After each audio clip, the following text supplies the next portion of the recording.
Hello and welcome to a special edition of What the Music. Today I'm interviewing Tanya, Ethan and Molly about their thoughts and assimilations of this fantastic podcast series. Guys, thanks so much. You've given us 5 fabulous episodes of discussion with local community practitioners, and this has taught us all so much about the ethos and practicalities of running such events. My first question to you is, of the podcast series, which moment sticks out to you as the most memorable and why? Well, to begin with, thank you for having us. It's a pleasure, Tanya. In my opinion, the moment that stuck out to me the most was when we interviewed Jenny Pearson, first person to win a Pendant Trust Award. I think that was the most memorable because she gave such an emotional speech talking about how much she does, what she does for the community, and like hearing about her cousin pass away. I felt like it was so emotional, but she was still going on. She was just going through it all. Yeah, she was brilliant and she's got such experience, hasn't she? She was amazing. Yeah. Ethan? Well, I appreciate that view on Jenny Pearson, of course. She's very, very lovely person. However, I think I would say my personal favourite was with Alid and Emily. I feel like just getting them 2 point of views on the music in the community, getting more of the business side and talking about what they do in Theatre Club was just so much more informative. I feel I connected with Alid a little bit with wanting to maybe do something with music in the future. You know, Theatre Fluid, I'm being involved with piano lessons, you know. Yeah.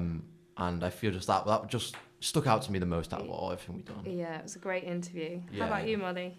I think my most memorable one is when we interviewed Jenny Coates. Yeah. As she is our singing teacher, and I felt like I didn't know that much about her. So learning about how she has her own choir, how she lives quite far from here, so she has to travel, was fascinating. Yeah. interesting. Yeah, it was lovely to hear that other side to Jenny, and you know how community music, although she was running it, it helped her settle into the area, didn't it? And and helped her build her own community.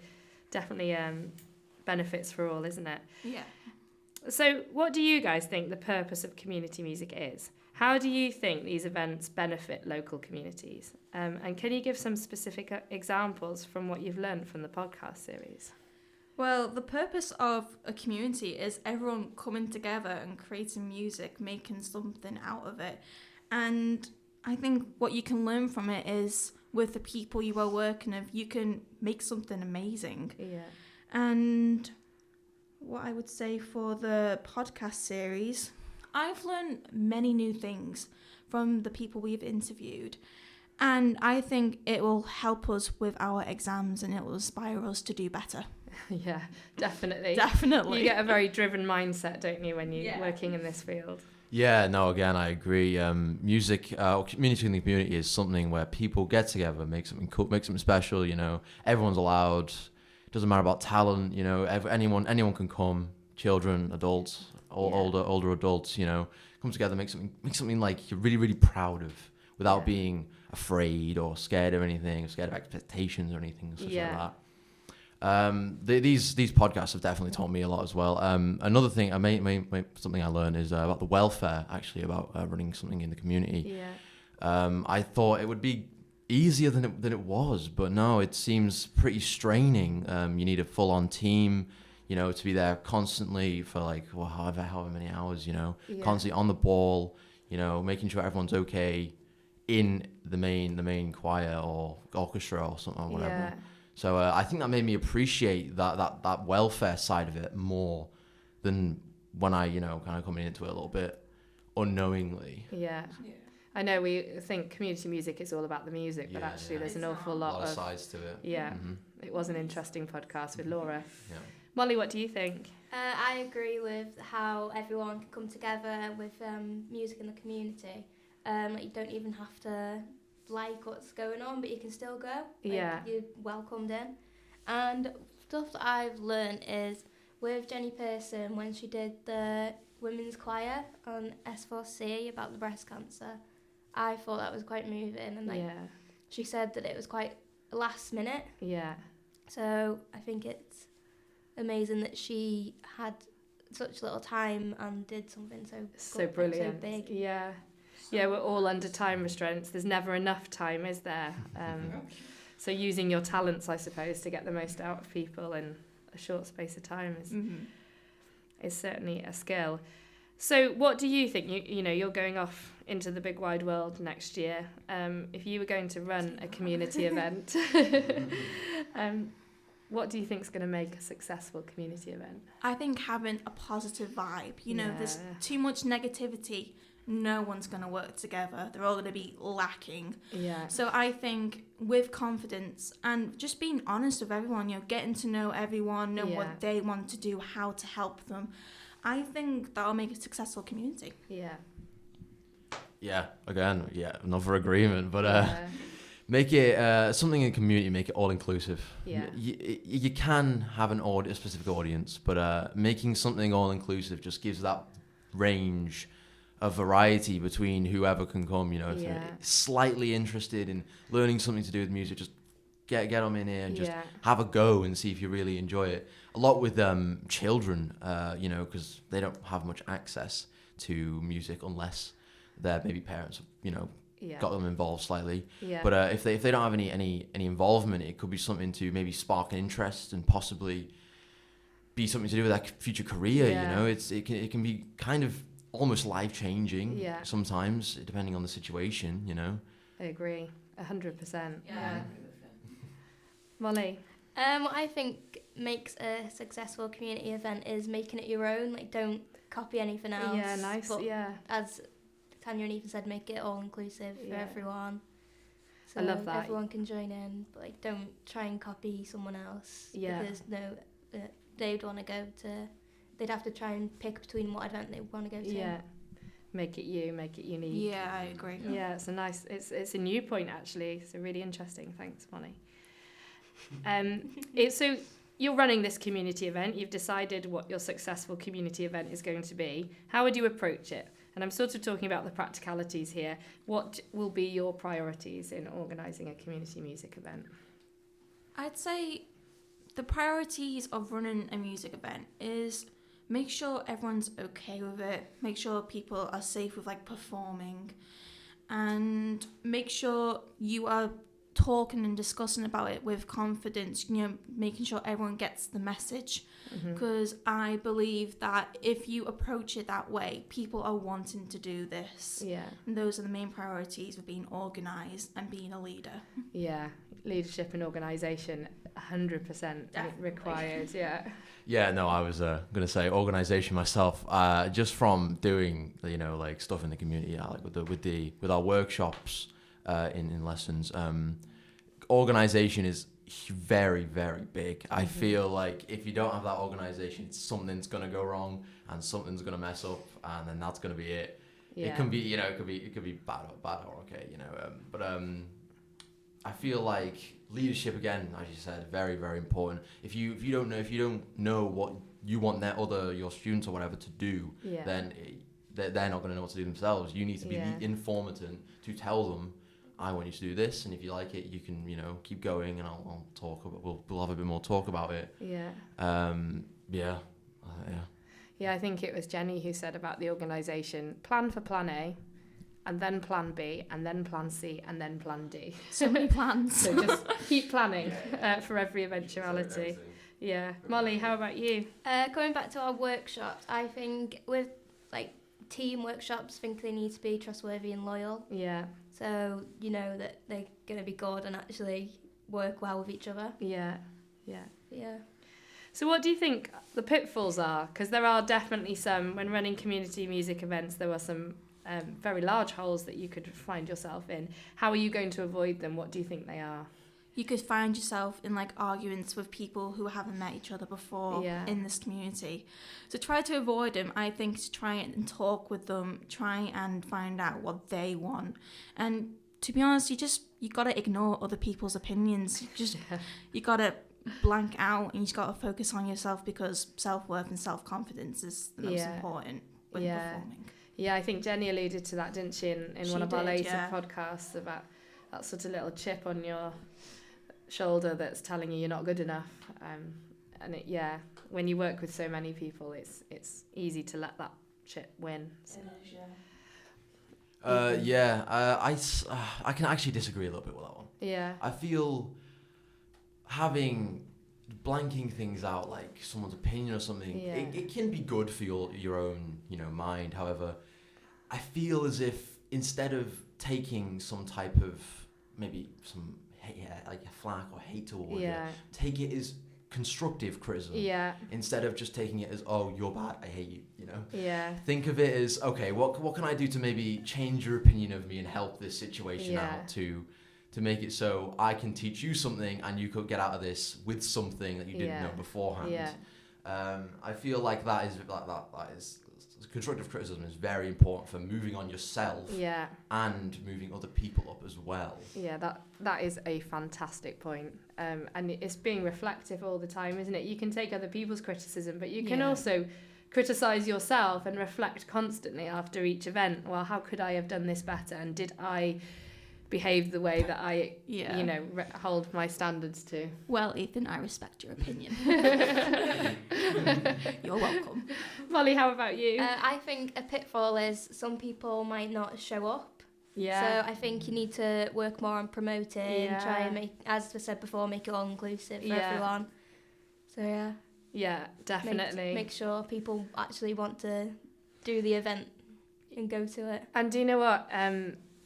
It's always a struggle to recruit. But my advice to you there, through doing it, is if one person turns up the first week you run your event, and next week 2 people will turn up, and in the week after 4 people will turn up. So, recruitment is hard, but keep going. Just keep trying. Yeah, keep going. So personal qualities, I know we've alluded to some of these already in previous questions, but what do you think are the important personal qualities you require to be successful at this job? I think to have communication with the people who are there and to have a plan, to know what to do, to be organised and make sure you've got the skills to take on the leadership, to work with these people, because not everyone's the same, everyone is very different. So you got to try and learn about them, and you just got to try and communicate with them to know what they want and how to do it and how to help them.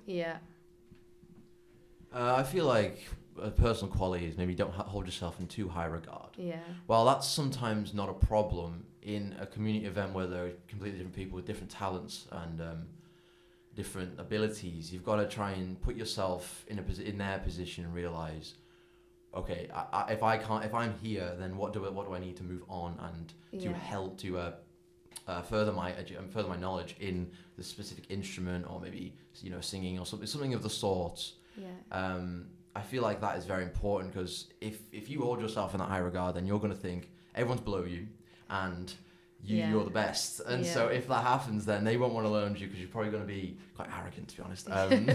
But you've just got to put yourself in their shoes a little bit, be a little bit empathetic, and realize you're at this level, I'm going to try and help you the best I can. And as long as you listen and we can both have a good talk, communication together, you're going to get better, I'm going to get better at the same time as you. Yeah, really good reflection. Thanks, Ethan. How about you, Molly? I sort of agree with Ethan. Like, don't be arrogant. Don't be, I'm going to say, cocky. Don't act selfish. Be selfless. And obviously make sure you do something, as I said, that everyone wants to do. So just try and be a good person. Definitely. Absolutely. Thank you, guys. So one of my most memorable moments of the podcast was when we were discussing with Alan and Emily about music being accessible to all, and how actually they are striving with Flintshire Music Service at Theatre Clwyd to make music more accessible to everybody in the community. What does it mean to you to ensure that your event is inclusive? Well, I think what they're doing is amazing and helping many people who haven't, got the chance to do such certain things as other people can, because they're not in that position to do it. But music is everywhere. You can sing, you can use hand gestures, you can do anything to make music. So it's all around. You don't need certain lessons to be able to be good at something. You can just be good at it and just keep trying and believe in yourself. So I think what they were creating was just amazing for many people. Yeah, as I mentioned before in the first question, very, very, very good people. Like you can tell they give just good energy. They want to help people. They just want to try and further people's knowledge. But I think that make sure that your event is inclusive. I feel like if you were to advertise, then you'd have to put something in there to say available for all ages or anyone, you know, because that seeing that around as an advertisement, you may think, oh, that might not be for me. But if you see that every age, then, you know, it'll make you think, oh, yeah, okay, I can go try that and see if I like it. If not, well, there you go, you know, you've tried at least. And Molly? I agree with Ethan again. I think it needs to be inclusive to all ages, all abilities. Yeah. So people with disabilities, sometimes they think they can't play music, but obviously they can. In that respect, it's simple things like access to a building, isn't it? To make it accessible for people with disabilities. It doesn't even have to be a disability. Like on the outside, it could be like mental health or like people with autism. Yeah. Interesting. And what about the financial aspect? Music's expensive, isn't it? And lessons are expensive. Very expensive. In your community event, I mean, obviously there will be some costs that you have to cover, but what would your ideas be to make it inclusive for everybody, regardless of their sort of social economic standing? I would say hopefully funding. Yeah. Try and get as much help as you can with funding, because I know everyone can't really afford it. Yeah. Or try not to make people worry about it. You know, that's something to panic about later on. Just to focus on the now. Yeah. So maybe government or people online advertise that. So you'd be able to run this community. We need funding to help younger kids try and learn to do music. Yeah, and we've discussed, haven't we, in some episodes about the Arts Council for Wales and how they are a funding body for running events in Wales. So it's writing your grant applications, isn't it? Yeah.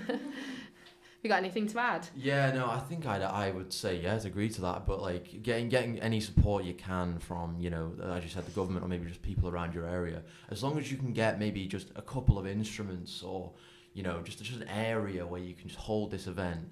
Like it doesn't have to be for very long. You know, it can be just a couple of hours. Yeah. You know, as long as some people turn up and have a go. You know, I'm sure that's a success in its own regard. And depending on how many people turn up, maybe only one person turns up, but that person turns up, that means maybe more money. So you hold that again, you try and get all that funding together to try and make these, hold this event in like a venue and have just a couple of instruments people can just, you know, have a go on, see if they enjoy it, you know. But that fund, I understand funding can be very difficult to get these days, you know, especially with community events. Yeah. But I'm sure the government, as long as you know, have a good enough application, I'm sure they would fund it, and I'm sure people in the area would definitely help out themselves. Yeah, Local community sponsors, local business sponsors as well. It creates loads of opportunities for people. Yeah. Molly, do you have anything to add? With the funding on the internet, there's a lot of funding websites like GoFundMe, and a lot of people promote them on social media. You can advertise them. A lot of people post them on Facebook links. Yeah.